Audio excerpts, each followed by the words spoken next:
11واں سپارہ سورہ یونس کی آیات نمبر 48 اور 49۔ اللہ رب العزت کا فرمان عالی شان ہے، وَيَقُولُونَ، اور کہتے ہیں، مَتَىٰ هَٰذَا الْوَعْدُ، یہ وعدہ کب آئے گا، اِن کُنتُمْ صَادِقِينَ، اگر تم سچے ہو۔ قل، تم فرماؤ، لا املک لنفسی ضرا ولا نفعا، میں اپنی جان کے بھلے برے کا ذاتی اختیار نہیں رکھتا، الا ما شاء اللہ، مگر جو اللہ چاہے، لِكُلِّ أُمَّةٍ اجل، ہر گھروں کا ایک وعدہ ہے، اذا جاء اجلہم، جب ان کا وعدہ آئے گا، فلا یستأخرون ساعۃ، تو ایک گھڑی نہ پیچھے ہٹیں، ولا یستقدمون، اور نہ آگے بڑھے۔ جب نبی اکرم صلی اللہ تعالی علیہ وآلہ وسلم نے کفار کو عذاب نازل ہونے سے ڈرایا اور ایک عرصہ گزرنے کے باوجود عذاب نہ آیا، تو اس وقت کفار نے کہا، اگر تم سچے ہو تو یہ عذاب کا وعدہ کب آئے گا؟ اس آیت میں کفار کے اس قول، اگر تم سچے ہو تو یہ وعدہ کب آئے گا کا جواب دیا گیا ہے، اور اس کا خلاصہ یہ ہے کہ دشمنوں پر عذاب نازل کرنے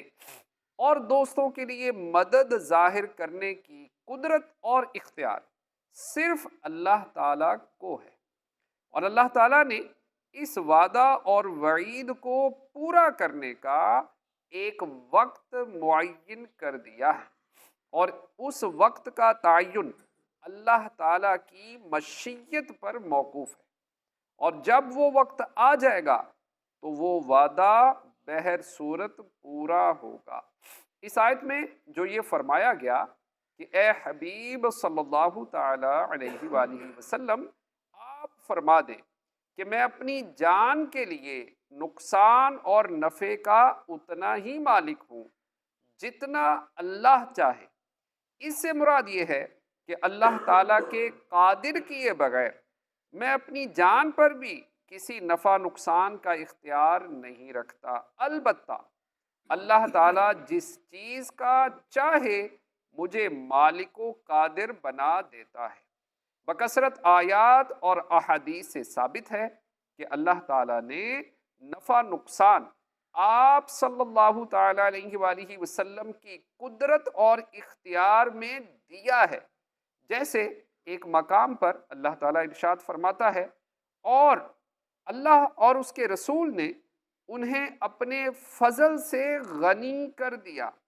اس سے معلوم ہوا کہ نبی کریم صلی اللہ تعالی علیہ وآلہ وسلم بھی لوگوں کو غنی اور مالدار بناتے ہیں، اور دوسروں کو غنی وہی کر سکتا ہے جسے غنی کرنے کی قدرت اور اختیار حاصل ہو۔ ایک اور مقام پر ارشاد فرمایا، اور کیا اچھا ہوتا اگر وہ اس پر راضی ہو جاتے جو اللہ اور اس کے رسول نے انہیں عطا فرمایا، اور کہتے کہ ہمیں اللہ کافی ہے،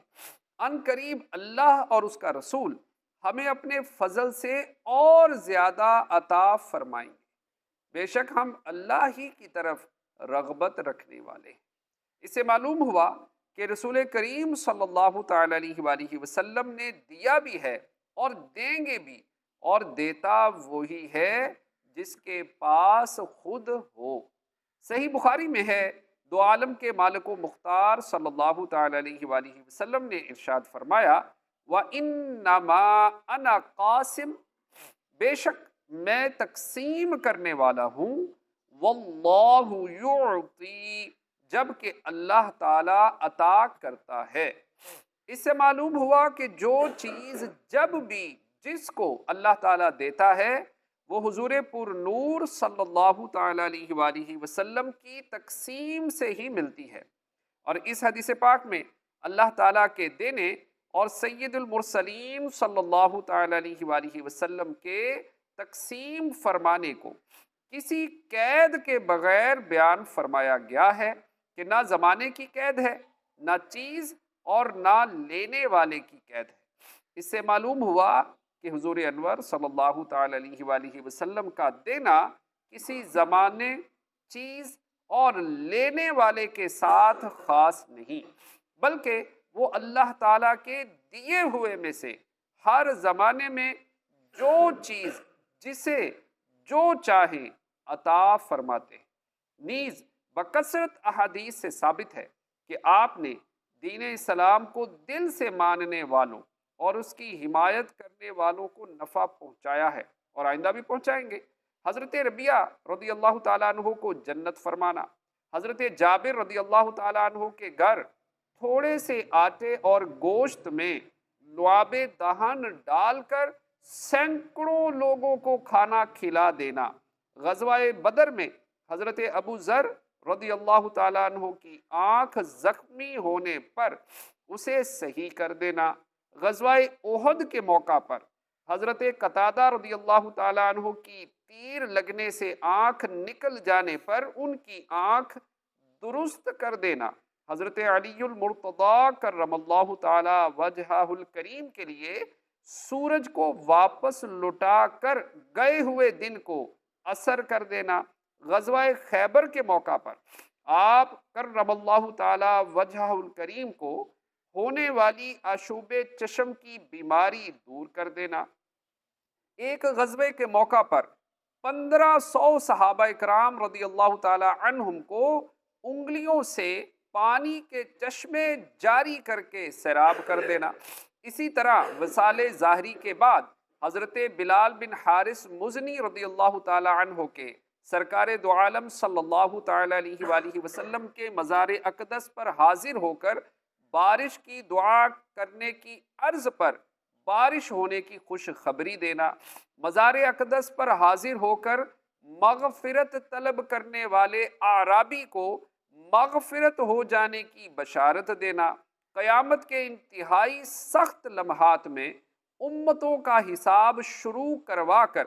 اولین و آخرین تمام انسانوں، جنوں اور حیوانوں کی مدد کرنا، گناہ گار امتیوں کی شفاعت کرنا، حوض کوثر پر پیاسے امتیوں کو سیراب کرنا، میزان عمل پر گناہ گار امتیوں کے اعمال کے وزن کو بڑھانا اور پل صراط پر کھڑے ہو کر اپنے امتیوں کی سلامتی کی دعائیں مانگنا، یہ سب تاجدار رسالت صلی اللہ تعالی علیہ وآلہ وسلم کے نفع پہنچانے کی واضح مثالیں ہیں۔ اور جس طرح آپ نے دین اسلام کے حامیوں کو نفع پہنچایا ہے، اسی طرح اسلام کے دشمنوں کو نقصان بھی پہنچایا ہے۔